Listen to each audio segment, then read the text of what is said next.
আমার সৃষ্টিকর্তা উপরালা, আমার ভগবান আল্লাহ বলেন, ভগবান বলেন, আমি দুটোটাকে একই মানি। নামাজ যখন পড়ে আমি নামাজের শ্রদ্ধা করি, আজান যখন দেয় আজানরে আমি খুব মানি। আমার ঘরে যখন পূজা পার্বণ দেয়, মসজিদে যখন আজান দেয়, তখন কিন্তু আমার মা, আমার ফ্যামিলি সকলকে আমি বলি যে না, এই সময়টার মাঝে কখনো কোনো ডিস্টার্ব করবা না, এটা সম্পূর্ণই ঠান্ডা থাকবো।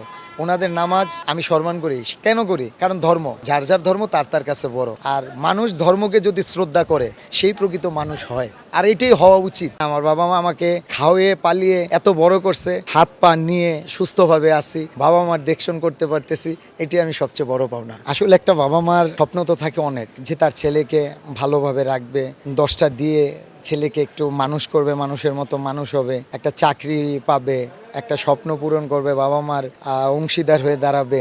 সবাই তো চায়, সব বাবা মাই চায় যে তার সন্তান ভালো থাকুক, কিন্তু সেটা পূরণ করতে অনেক কিছুই বাধা বিপত্তি পার করতে হয়। কেউর অবশ্য হয়, কেউরটা হয় না। যার আশা হয়তো জীবন বড় আশাই থেকে যায়, যার স্বপ্ন হয়তো স্বপ্নই থেকে যায়। স্বপ্ন পূরণ করাটাই হইতেছে এখন বড় দায়। তা আমার বাবা মাও কিন্তু চাইছে আমাকে বড় করে ভালো একটা পর্যায়ে আমাকে নিবে, ভালো একটা পরিস্থিতিতে আমি দাঁড়াবো, সেটা আমার বাবা মা আমাকে চাইছে। কিন্তু আমার বাবার স্বার্থে তো থাকতে হবে। আর আমি যে আমার বাবাকে বলবো যে তুমি আমাকে কেন আমাকে দিলে না, কেন আমার স্বপ্ন পূরণ করলে না, সেটা আমি এখন বলতে গেলে বর্তমান সময়তে আমি মনে করি এটা আমার বোকামি হবে।